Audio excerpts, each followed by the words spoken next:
Ella se burló, mi ex es 10 veces más hombre que tú. Simplemente me fui.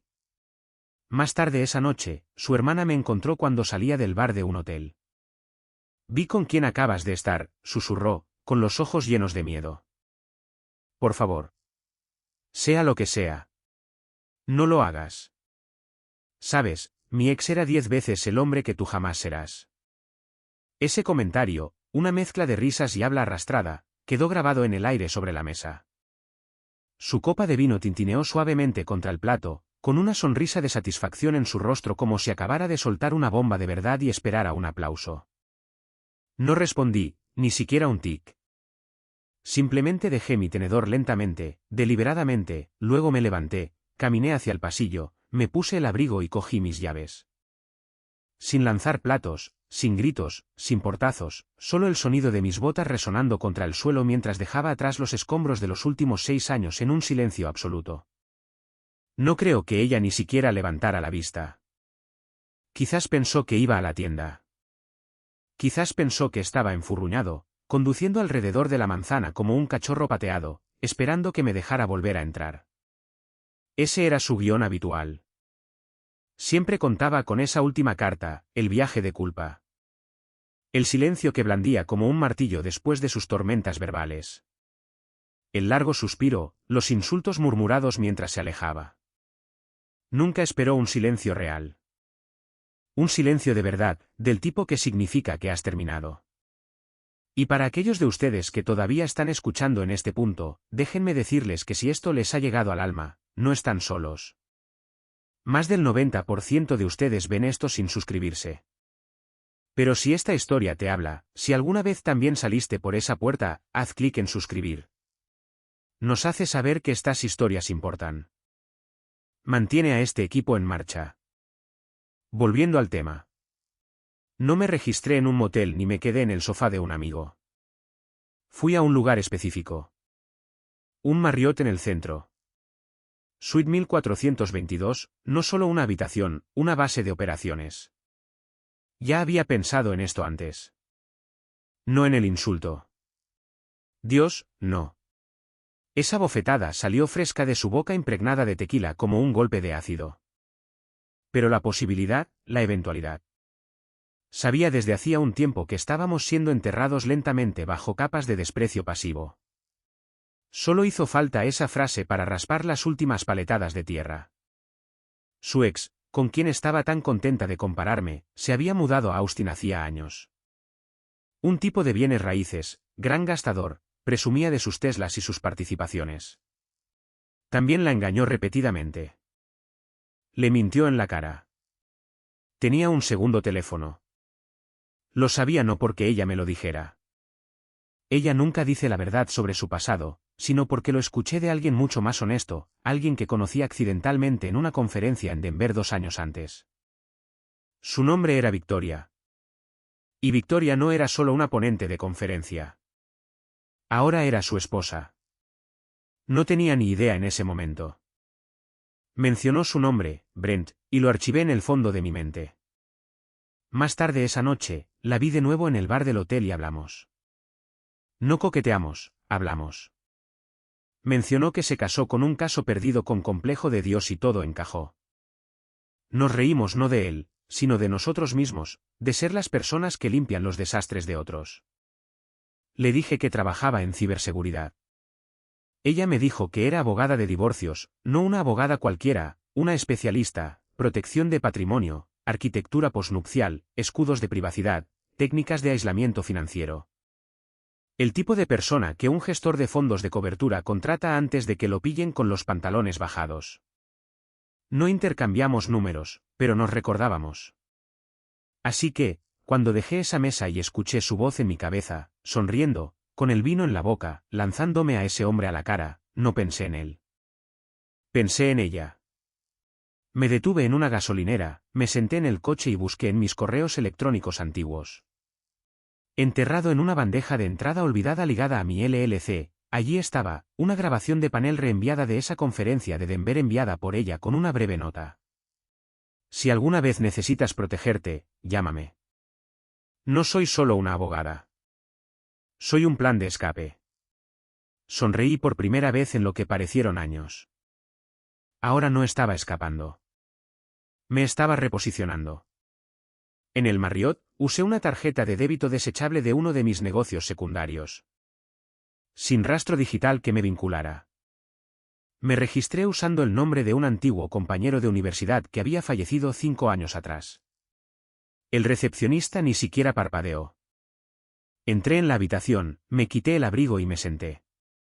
Sin luces, sin televisión, solo las luces de la ciudad filtrándose a través de las persianas y el suave zumbido de la distancia entre mí y la vida de la que había dejado de fingir ser parte.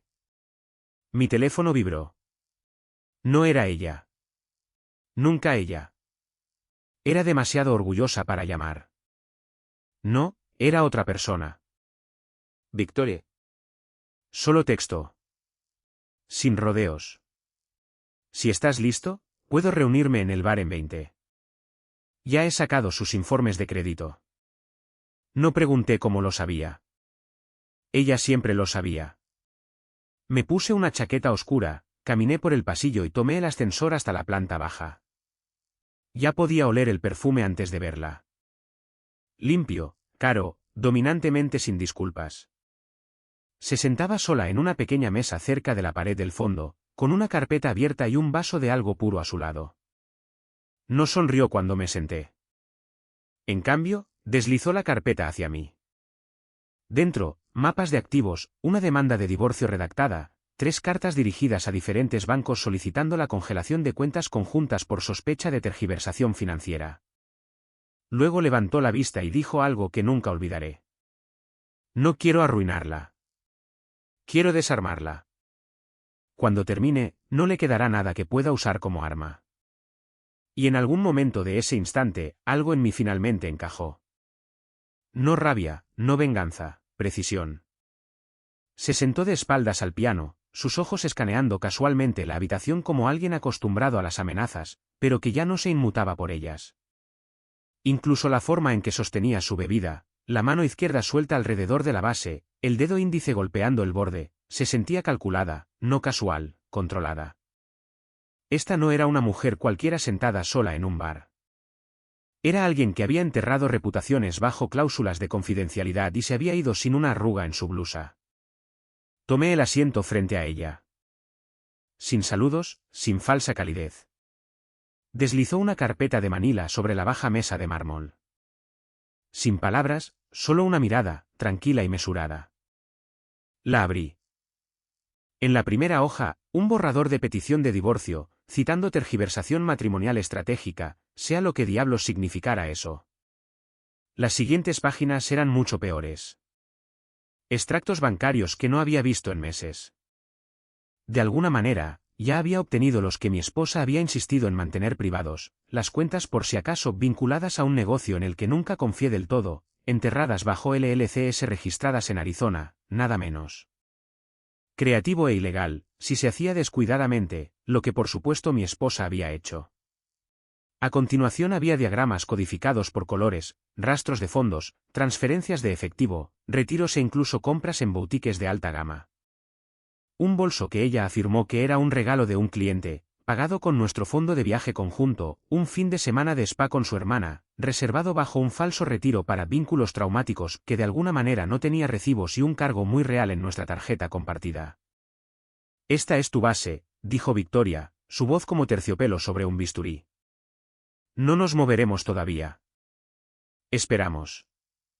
Luego empujamos el primer dominó. La miré. ¿Por qué ayudarme? Ella no parpadeó. Porque se rió cuando engañó. Reconocí el patrón. Solía dormir junto a él. Ahí estaba. No necesitaba decir su nombre. Brent, su esposo, el ex tan varonil de mi esposa. El que tuvo la audacia de mencionar durante el solomillo de cerdo como si fuera una conversación normal en la cena. El que solía hacer desfilar a mujeres en su apartamento cuando ella estaba fuera de la ciudad.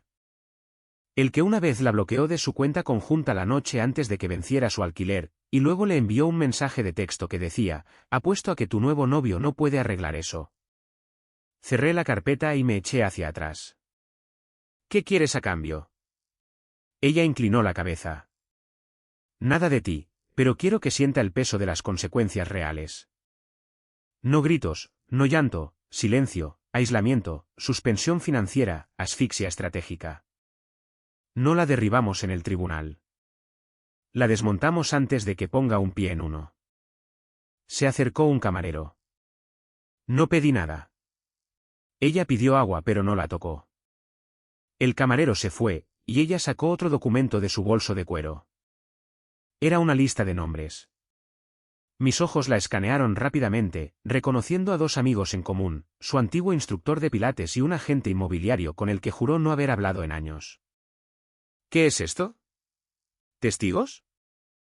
Dijo ella. Personas que me deben favores o personas a las que ella debe disculpas. De cualquier manera, cooperarán. No quiero humillarla, dije, sin creerlo del todo. Victoria esbozó la más leve de las sonrisas. No tienes que hacerlo. Solo hazte a un lado y deja que sus propias decisiones lo hagan por ti. La carpeta también contenía un cronograma detallado hasta el día de cómo se desarrollarían las próximas 8 semanas. Desde el momento en que desaparecí hasta la congelación de las cuentas y la citación para las notas de su terapeuta privado si intentaba usar la salud mental como arma en el divorcio, lo cual, basándose en patrones, Victoria estaba casi segura de que haría. Incluso el correo electrónico seguro de relaciones públicas preescrito para enviar a amigos en común. Calmado, clínico, profesional. Cerré la carpeta de nuevo. ¿Cuánto de esto ya tenías antes de que te escribiera? Se rió una vez. Cord. Llevo observándola 2 años. Desde que intentó volver a contactar a Brent en nuestro aniversario, mi estómago se detuvo. ¿Crees que no sabía que estábamos casados? Preguntó, bebiendo su agua ahora. Lo sabía. Simplemente no le importó. Es imprudente, perezosa y asumió que no me daría cuenta de una mujer tan ordinaria. Ese es su defecto fatal. Cree que es especial porque siempre le han dado el beneficio de la duda. Me froté el puente de la nariz, procesando todo. Eres aterradora. ¿Lo sabes? Se encogió de hombros. Eso es lo que dijo mi ex justo antes de que me llevara el Mercedes, el apartamento y su cabaña de fin de semana en Tahoe sin decir una palabra en el tribunal. Se puso de pie, recogiendo la carpeta y deslizándola de nuevo en su bolso. Avísame cuando quieras iniciar la fase 2. Hasta entonces, disfruta del silencio. Luego se dio la vuelta y salió, dejando atrás solo su vaso de agua y el tenue olor a poder disfrazado de perfume. Me senté allí un rato, rodeado de música, risas, tintineo de vasos. Todo se sentía a un mundo de distancia. Fuera de la ventana, podía ver a gente saliendo a trompicones de una fiesta. Y por primera vez en años, no estaba triste ni enojado ni confundido. Estaba preparado. Las puertas corredizas de cristal del hotel emitieron un leve silbido cuando salía la noche húmeda, de esas que se pegan a la piel como el arrepentimiento. Estaba a mitad de los anchos escalones de mármol, todavía escuchando la voz de Victoria en mi cabeza. Calma, quirúrgica, escalofriante, cuando oí el clic de unos tacones detrás de mí, rápidos, desiguales. Espera, oye, espera. Me giré ligeramente, lo suficiente para confirmar lo que mi instinto ya sabía. Allí estaba ella, su hermana menor, Tessa. Tessa, la que solía bromear sobre lo divertidos que éramos como pareja, cómo nos equilibrábamos. Tessa, que siempre se mantenía a unos pasos de distancia cuando los insultos comenzaban a volar en las cenas familiares. Tessa, que una vez me apartó en el pasillo después de una fiesta de Navidad y dijo en voz baja, «Te mereces algo mejor, pero sé que no te irás, así que mantente cuerdo». Había cambiado desde entonces. La risa burbujeante no estaba allí esta noche. Sin actuación, sin teléfono en la mano como si lo necesitara para protegerse de la emoción real. Solo ojos grandes, hombros desnudos y una mirada en su rostro como si acabara de ver un fantasma surgir de su peor pesadilla. No dijo mi nombre. Solo miró por encima de mi hombro hacia las puertas de las que acababa de salir. ¿Era esa? Tragó saliva. Esa era Victoria, ¿verdad? No respondí. Dio un paso más cerca. Sus tacones resonaron contra el mármol a un ritmo que sonaba demasiado rápido para alguien que intentaba parecer casual. «Sé quién es», susurró Tessa, mirando a su alrededor como si alguien pudiera estar grabándonos. «¿Por qué estaría aquí contigo?» Aún así, no dije nada. Sus ojos se desviaron hacia el bolsillo de mi abrigo, donde el borde de la carpeta era apenas visible. Tenía la intención de meterlo más adentro. Ya no importaba. Se acercó aún más. «Por favor, no hagas esto. ¿Conoces a mi hermana? Dice tonterías cuando bebe. No lo dice en serio. La mitad de las veces ni siquiera recuerda lo que dice». Finalmente la miré entonces. No con crueldad, solo como un extraño tratando de ubicar una cara familiar en un sueño que ha superado.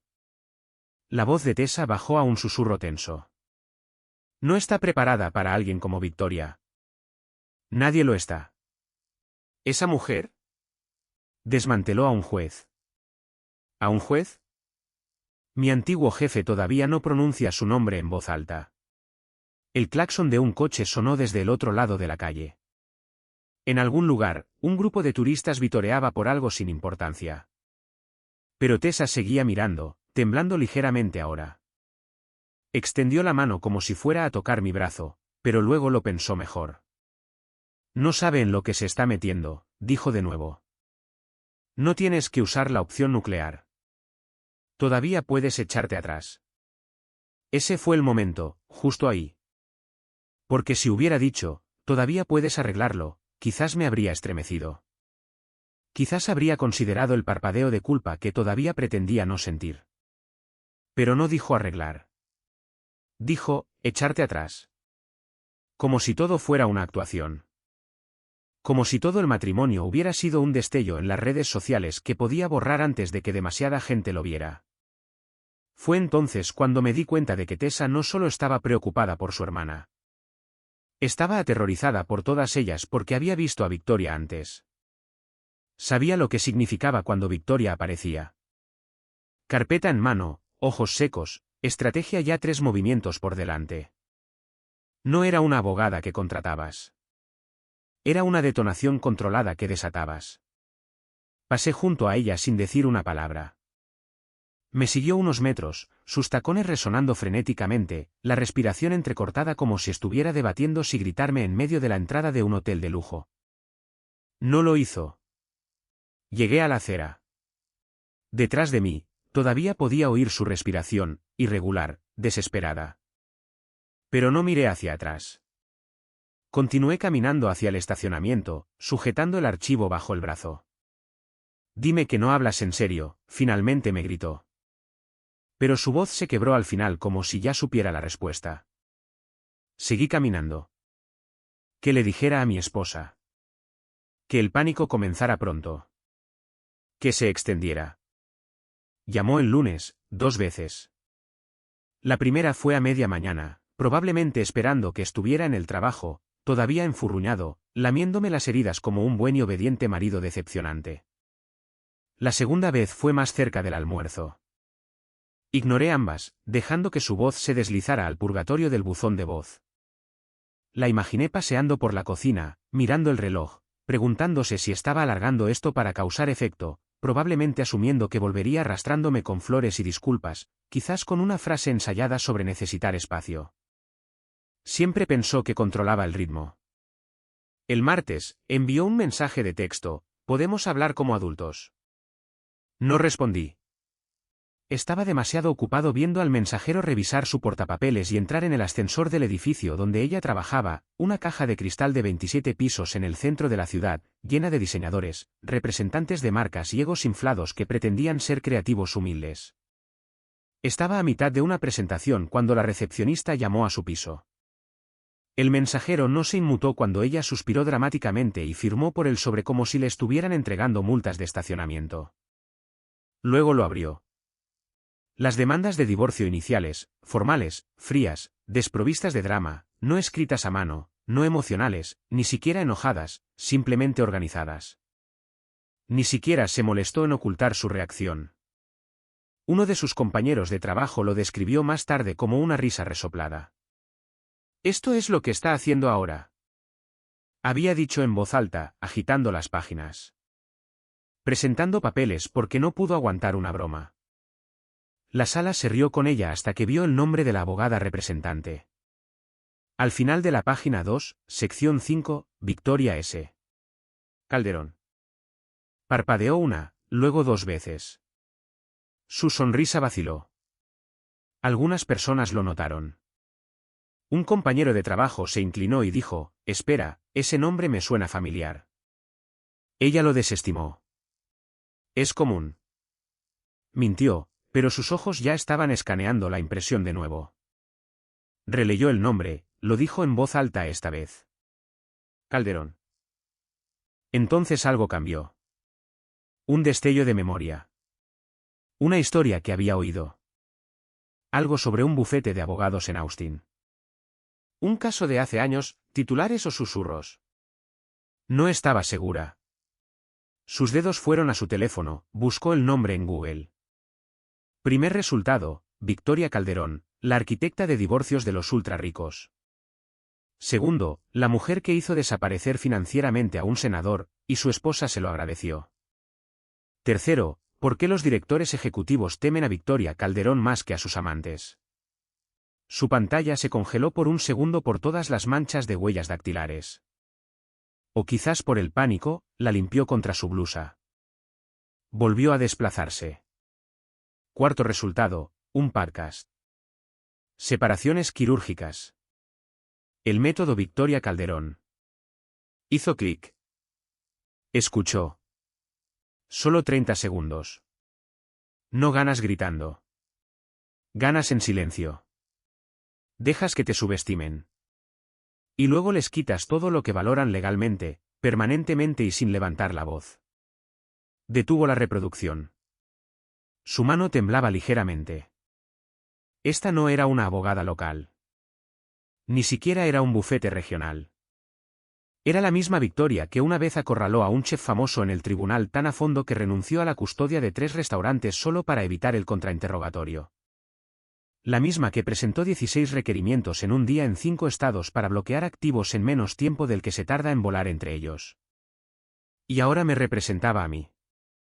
Releyó los papeles de nuevo, ya no riendo. Cada párrafo de repente se sentía cargado, armado. Sus propias palabras sobre mí, seguro, aburrido, nunca se irá. Sonaban como alarmas en su cabeza. La fecha de presentación estaba fechada 2 días antes. Ni siquiera se había dado cuenta de mi ausencia el tiempo suficiente para superar el plazo. Se levantó de la mesa y se excusó, tratando de reír de nuevo. Necesito llamar a mi estúpido marido. Sus compañeros de trabajo se rieron, pero una de ellas, Dena, la vio irse. En silencio, pensativa, Dena solía hacer prácticas en un bufete en DC. Conocía ese nombre, y no se estaba riendo. El jueves por la mañana, intentó comprar café en su lugar habitual, un pequeño lugar pretencioso que sirve expreso en frascos de conserva y te hace sentir culpable por usar crema. El barista pasó su tarjeta 2 veces, luego la sostuvo como si fuera un recibo podrido. Lo siento, no pasa. Ella parpadeó. Eso es imposible. Inténtalo de nuevo. Otro pitido. Otro error. Sacó su teléfono y revisó su aplicación bancaria, todavía forzando una sonrisa como si tal vez fuera solo un fallo técnico. El inicio de sesión funcionó, pero los números no. Su cuenta corriente, que antes rondaba las 5 cifras, ahora tenía $182.14. Sus ahorros mostraban una retención pendiente. Refrescó la pantalla, todavía allí, todavía vacía. Dejó el frasco de conserva intacto y caminó rápidamente hacia su coche, sus tacones sonando como tambores de guerra. 2 minutos después, estaba al teléfono con su abogado, un tipo llamado Jeff. De unos 40 años, bronceado de golf, apretón de manos firme, pero sin verdadero instinto asesino. Lo contrató por su accesibilidad, lo que significaba que siempre le decía lo que quería oír. Hoy no. No entiendo qué demonios está pasando. Ladró en el momento en que él contestó. Mis cuentas están congeladas. Mi tarjeta acaba de ser rechazada en público. En público, Jeff. Ella esperaba simpatía. Lo que obtuvo fue vacilación. Y luego algo peor. Un tartamudeo. Está bien. Estaba a punto de llamarte. Recibimos algo inusual esta mañana del abogado contrario. Es una moción para una revisión forense completa de todos los activos matrimoniales y prematrimoniales. Fue presentada con lo que solo puedo describir como velocidad. Ella frunció el ceño. Velocidad. Velocidad. Como ya ha asegurado auditorías de terceros. Ha marcado 6 cuentas que ni siquiera sabía que existían. También presentó el historial de transacciones de 2 tarjetas de crédito que no fueron reveladas en tu formulario de admisión original. Su boca se abrió, luego se cerró. Esas eran mías, dijo lentamente. Personales, de antes. Eso está fuera de los límites, ¿verdad? Jeff no respondió de inmediato. Luego vino el suspiro. No si se han utilizado durante el matrimonio. Especialmente no si los fondos matrimoniales las tocaron. ¿Qué? No. No. Eso es ridículo. Esa tarjeta era para zapatos. Mis propias cosas. Jeff se aclaró la garganta. Hubo un cargo de Louis Vuitton hace 5 meses que coincide con un retiro de débito de la cuenta conjunta 2 días antes. Eso es un problema. ¿Zapatos? Espetó, su voz subiendo de tono. Estamos hablando de zapatos. No, dijo él rotundamente. Ahora, estamos hablando de fondos mezclados e intención. Y necesito ser honesto contigo. La mujer que representa a tu marido ella es buena. Muy buena. El tipo de buena que hace que los jueces levanten las cejas y otros abogados se jubilen antes de tiempo. Algo en su pecho se desplomó. ¿La conoces? Oh, todo el mundo la conoce, dijo Jeff, sonando de repente mucho más como un asistente legal que como un litigante. Representó a un criptobillonario que se casó en Bali y se divorció en 6 países. Liquidó 14 empresas fantasma en 2 semanas sin que nadie pudiera rastrear las presentaciones. Su apodo es la viuda negra de Westlack. Agarró el volante con más fuerza. Estás exagerando. ¿Lo estoy? Dijo él ahora más bajo, porque también es la esposa de Brent Maddox. Eso detuvo todo. Su corazón realmente dio un vuelco. Brent. No había oído ese nombre en casi 3 años. No desde que intentó volver a conectar con él después de una pelea. La noche que dormí en el sofá y ella afirmó que ya no era un hombre. Su voz se volvió seca. Esa Victoria. Sí, esa Victoria. Y de repente todo conectó. La extraña mirada en la cara de su hermana. El tono de la voz de su amiga Dena. La forma fría y sin sangre en que estaban escritos los documentos. No rencorosos, no reactivos, simplemente minuciosos, estratégicos. No estaba luchando contra mí. Estaba enfrentándose a ella. Y su mente inteligente, engreída y manipuladora, ni siquiera podía procesar el cambio porque ya no se trataba de ganar una pelea. Se trataba de un reequilibrio de poder a gran escala. No más palanca de culpa.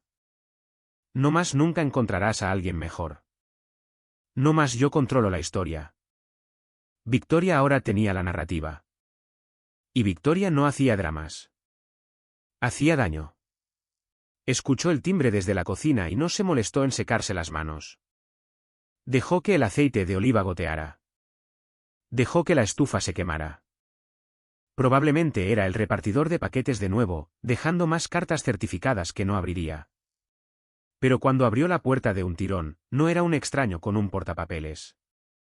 Era Tessa. Y Tessa parecía haber conducido hasta allí en quinta marcha todo el camino, el pelo recogido de una manera que parecía más estrés que estilo. El bolso apretado bajo un brazo, los ojos llenos de algo a medio camino entre la acusación y la súplica. Oh, por el amor de Dios, ustedes dos, gimió, volviéndose hacia la cocina sin siquiera invitarla a pasar. ¿Puedo por favor pasar un día sin que todos actúen como si hubiera matado a alguien? Tessa entró de todos modos. No me importa lo que hiciste, dijo, cerrando la puerta detrás de ella. Me importa lo que está a punto de pasarte. La esposa se burló. ¿Qué va a pasar? Va a llorar hasta dormirse en algún colchón alquilado. Llamará a su madre. ¿Qué? Agarró una toalla, comenzó a secarse las manos, y luego se congeló cuando Tessa dejó caer un sobre grueso sobre la isla de la cocina. Ábrelo. No lo hizo. Solo lo miró fijamente. Tessa no se inmutó. Ábrelo. Con un suspiro dramático, rasgó la parte superior, esperando más correo basura legal. En cambio, se derramó una lista de cuentas, conjuntas, individuales, incluso una que había abierto con su nombre de soltera el año pasado. Cada una de ellas marcada con fechas, resaltados en rojo y mociones adjuntas. ¿Qué demonios es esto? Rastreo de activos, dijo Tessa. Es lo que hacen los abogados de verdad cuando no están perdiendo el tiempo postureando en el tribunal. Victoria ya ha presentado embargos preventivos sobre la propiedad marital y ha solicitado una revisión forense de todo lo que has tocado en los últimos 3 años. Su risa fue hueca. Eso ni siquiera es legal. Esto es excesivo. El rostro de Tessa se endureció. No, esto es Victoria jugando limpio. Por ahora. Hubo un largo silencio roto solo por el suave siseo de algo que comenzaba a quemarse en la estufa. La esposa lo ignoró. En cambio, señaló el archivo. No va a seguir adelante con esto. Nunca ha seguido adelante con nada en su vida. Se enoja, se enfurruña y se rinde. Tessa dio un lento paso hacia adelante. Y quizás eso es lo que siempre hizo hasta que lo empujaste demasiado lejos. Hasta que cometiste el único error que ni siquiera tus manipulaciones pudieron limpiar. La esposa se cruzó de brazos. ¿Qué? Decir que Brent era mejor. ¿Hablas en serio? Todo el mundo dice cosas cuando está enojado. Él sabía que no lo decía en serio. Tessa no parpadeó. ¿Lo sabía? Otro silencio. Luego, más suavemente. Tessa añadió, ¿por qué crees que lo perseguí fuera del hotel? ¿Por qué crees que le rogué que no hiciera esto? Eso llamó su atención. ¿Qué? Tessa asintió. Los vi juntos en el bar del hotel. No estaba llorando. No estaba bebiendo. No se estaba desmoronando. Estaba planeando. Ella le estaba entregando una carpeta. Y él la sentía como un hombre que ya ha hecho las paces con lo que está a punto de hacer. Está fanfarroneando, dijo casi para sí misma. Es una táctica de miedo. ¿Lo conozco? No, lo conocías.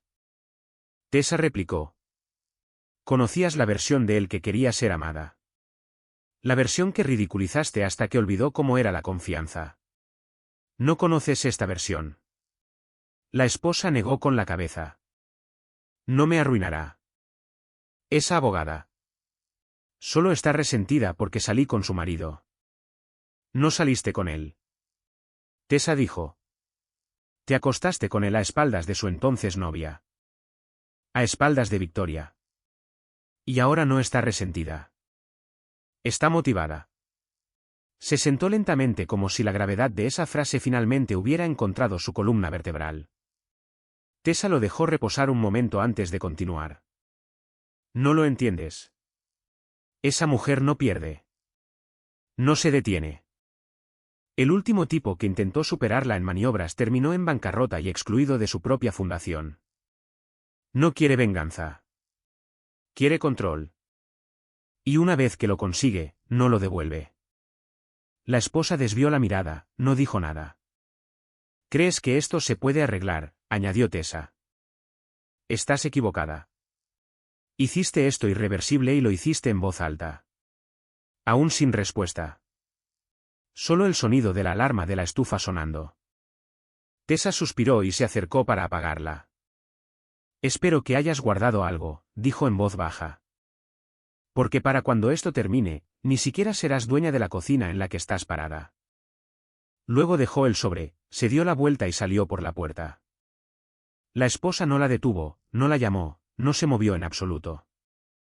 Lo notó primero en el chat grupal, el llamado equipo de fin de semana, copas tintineando, los mismos amigos que solían inundar su teléfono con planes de brunch, memes de pilates y un sinfín de chismes sobre los matrimonios de todos los demás. Ahora, silencio de radio.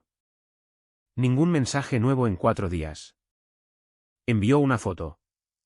Ella con un vestido de verano, una copa de vino blanco en la mano, con la leyenda, Sol y Paz, marca de beso de limón.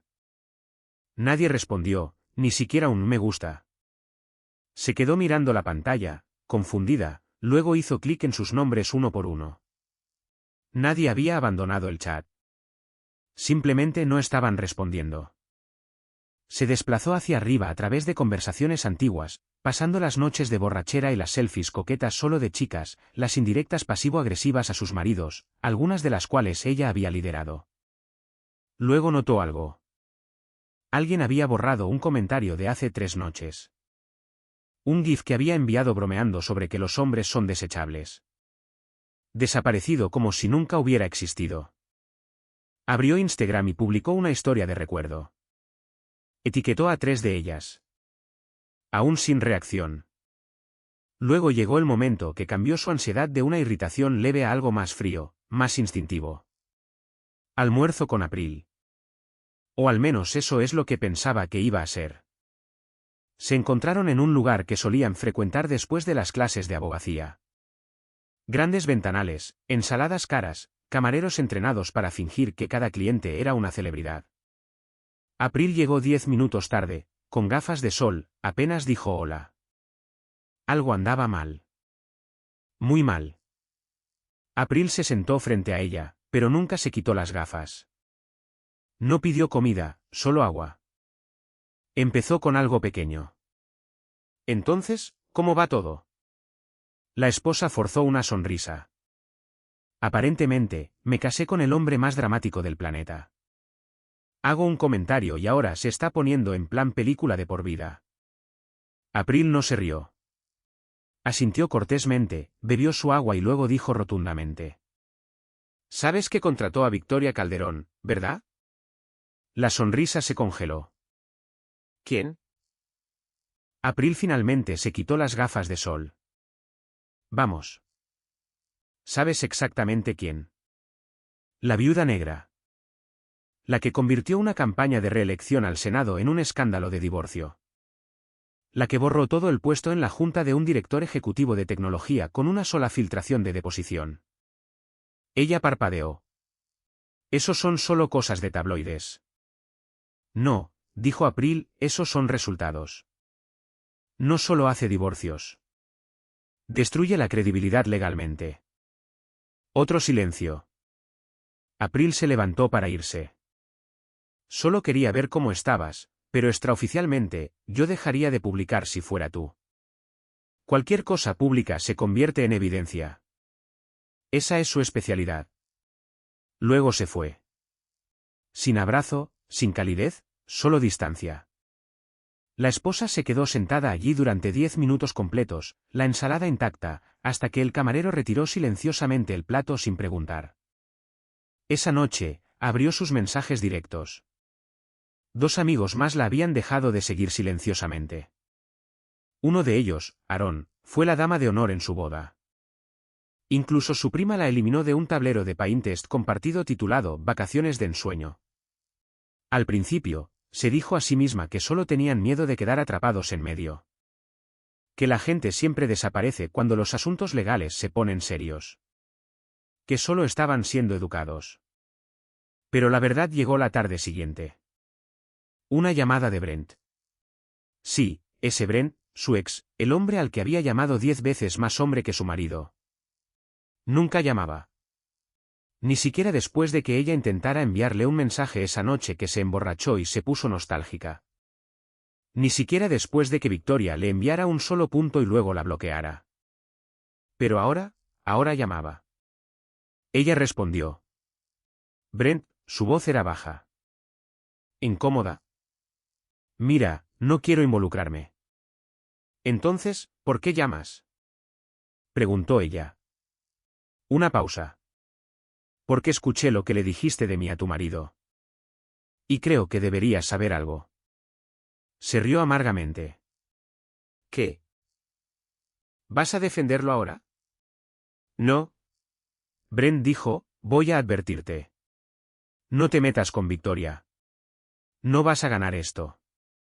No es vengativa. Es quirúrgica. No está enojada. Está tranquila. Y es entonces cuando deberías estar aterrorizada. ¿Por qué te importa? No me importa, dijo él. Pero la he visto prepararse para el tribunal. Ahora mismo no eres una persona para ella. Eres una ecuación y ella es muy, muy buena en la resta. Colgó antes de que pudiera responder. Y por primera vez desde que esto comenzó, no se sintió como la que estaba hilando la historia. Se sintió como el hilo suelto, y alguien ya había empezado a tirar. La carta llegó en un sobre sencillo. Sin marca, sin remitente, solo una etiqueta cuidadosamente impresa y el peso de la inevitabilidad. La abrió en el mostrador de la cocina, esperando más jerga judicial que pudiera reenviar a Jeff y olvidar, pero esta no se parecía a las demás. Esta tenía un tono clínico, final. 2 páginas. Sin relleno. Leyó el primer párrafo 3 veces antes de que lo asimilara. Esta carta sirve como notificación formal de un gravamen sobre la propiedad ubicada en dirección. Según los términos del fideicomiso Calderón, presentado y ejecutado antes del matrimonio, se ha otorgado plena autoridad de control de activos al fideicomisario principal, su nombre, con efecto inmediato. Dejó de respirar. ¿Fideicomiso? ¿Qué fideicomiso?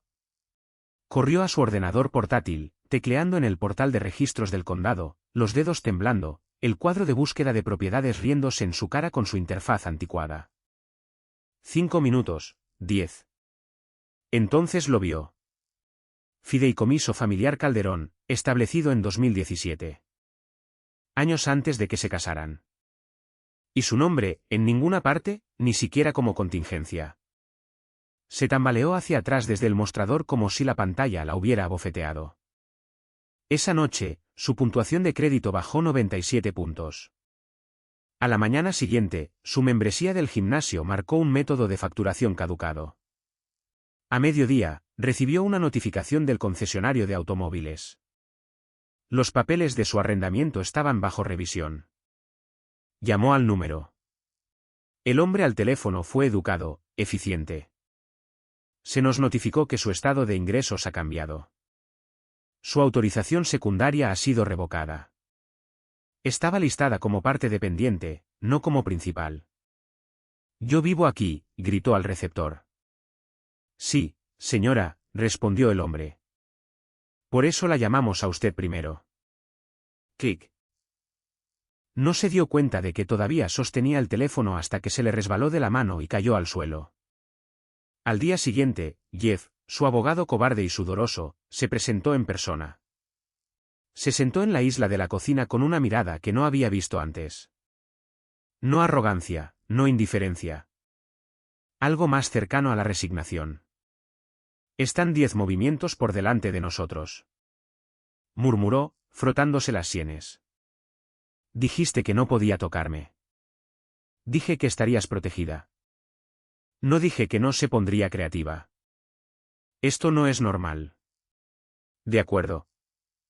Esto no es material de libro de texto de la Facultad de Derecho.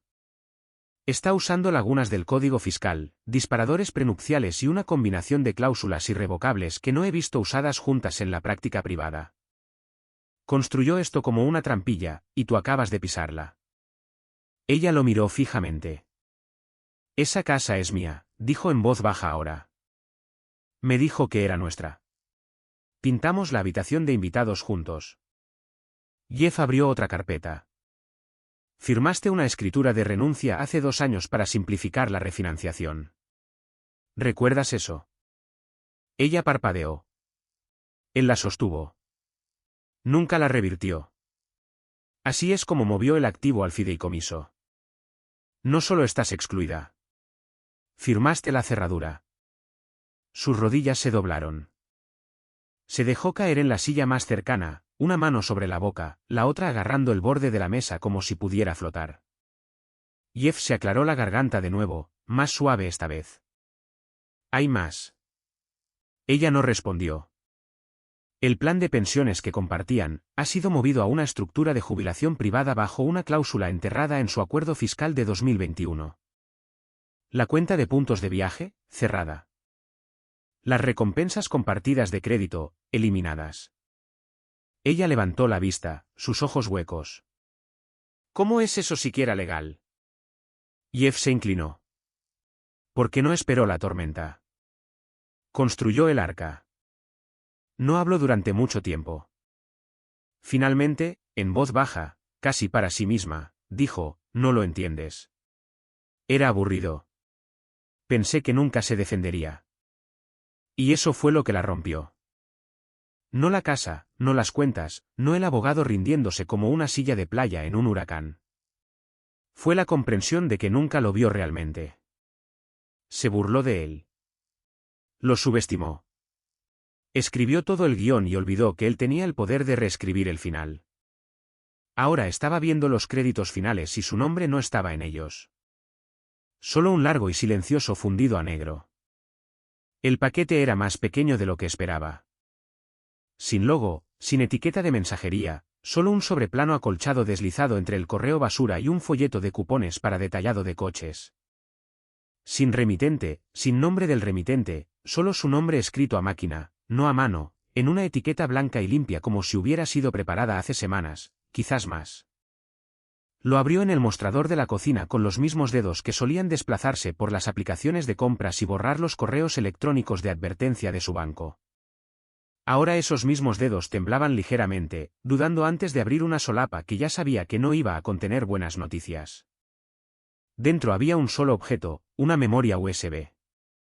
Nada más, ninguna nota, ninguna instrucción, solo el peso inconfundible de una rendición de cuentas portátil.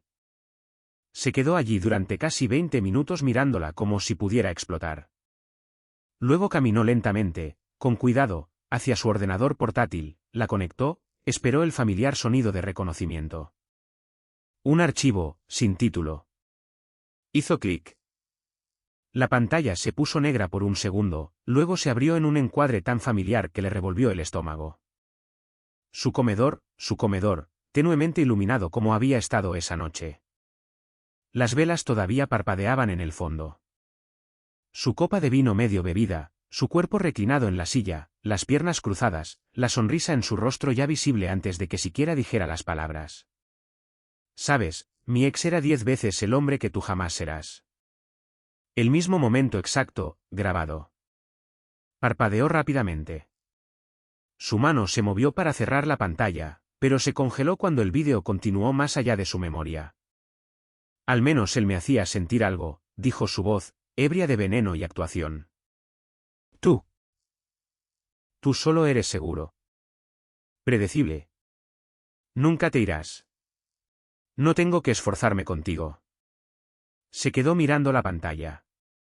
La respiración atrapada en algún lugar entre sus pulmones y su garganta. Luego vino el silencio en la grabación.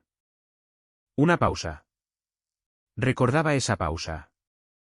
Se sintió incómoda en ese momento, como si hubiera ido demasiado lejos. Y ahora se reproducía con un horror que no había esperado porque después de unos segundos, su voz llegó a través de los altavoces. Silenciosa, mesurada, completamente tranquila, anotado. Eso fue todo. Solo esa palabra. Y la forma en que la dijo, no herido, no sorprendido, no confundido, calculado.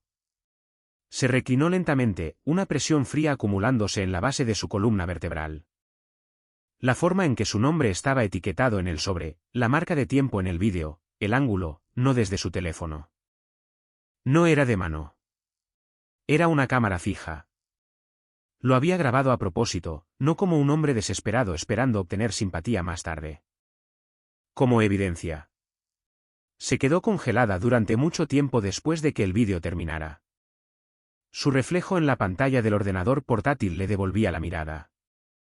Sin maquillaje, sin audiencia, solo su rostro, ahuecado por el eco de su propia arrogancia.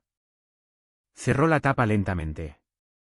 Intentó respirar, pero algo no se lo permitía. No la traición, no la exposición, la certeza, la escalofriante comprensión de que no solo la dejó. La desmanteló. No con rabia, no con gritos, con una palabra, anotado.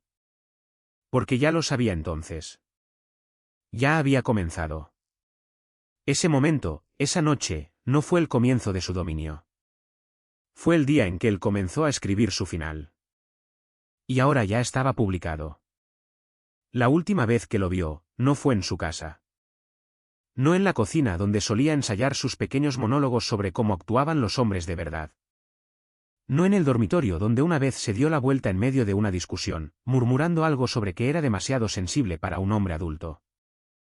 No, la última vez que lo vio fue fuera de un juzgado. A media mañana, aire fresco y sin viento. Estaba sentado en un banco de hormigón bajo un viejo roble.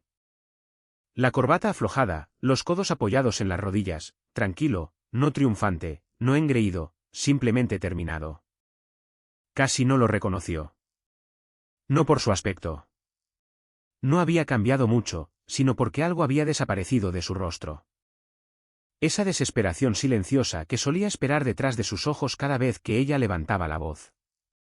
Esa necesidad de arreglar lo que ella rompía. Desaparecida. Apretó la carpeta en sus brazos como un niño. La tarea del coche que saben que está incompleta. Sus zapatos resonaban demasiado fuerte en el pasillo. Cada paso sonaba como una disculpa que nunca había dicho en voz alta.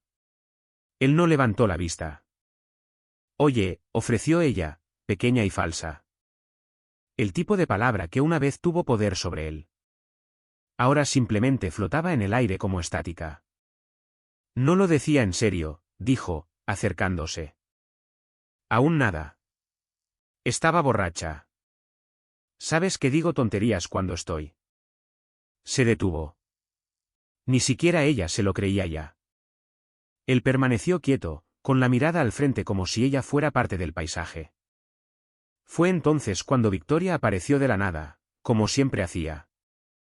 Postura perfecta, sin papeles en la mano, solo un sobre blanco y delgado sellado con un sello de cera, del tipo reservado para patrimonios de legado y firmas de gestión de patrimonio privado.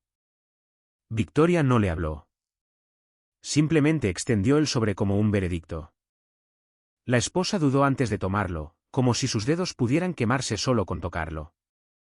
Rompió el sello lentamente, sus ojos moviéndose entre la expresión ilegible de Victoria y la indiferencia de su marido. Dentro, decreto final de divorcio. Firmado, ejecutado, presentado. Todos los activos principales adjudicados a él, la casa, las acciones, los fondos de jubilación restantes, la separación de bienes ejecutada retroactivamente a través de mecanismos de fideicomiso que se remontan a 6 años.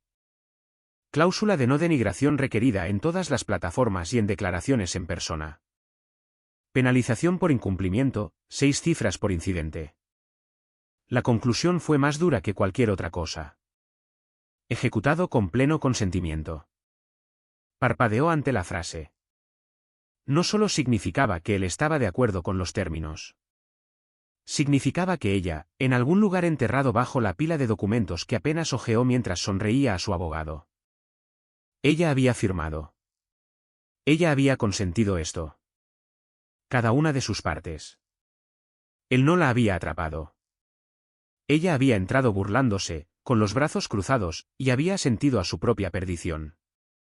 Levantó la vista, la voz más pequeña ahora, rota. ¿Es esto realmente final? Victoria inclinó la cabeza. Ha sido final durante un tiempo. Simplemente no te habías puesto al día. Luego se volvió hacia él. Te veré dentro. El juez firmará la orden de cierre en 15. Se alejó, sus pasos silenciosos, quirúrgicos como siempre. La esposa se quedó allí mirándolo, tratando de encontrar la versión de él a la que todavía podía culpar o provocar. Esa versión se había ido. Ni siquiera me odias, dijo en voz baja. Sin respuesta. Y de alguna manera eso era peor que el odio. El odio todavía te reconocía. Esto era eliminación. Se dio la vuelta para irse, lenta y temblorosa, el sobre todavía en la mano como un certificado de defunción. El viento se levantó detrás de ella, esparció algunas hojas por los escalones del juzgado. No miró hacia atrás. Sabía lo que vería. Un hombre al que nunca respetó. Ahora sentado sobre todo lo que perdió. Y la gracia silenciosa de una mujer que arruinó su vida con elegancia.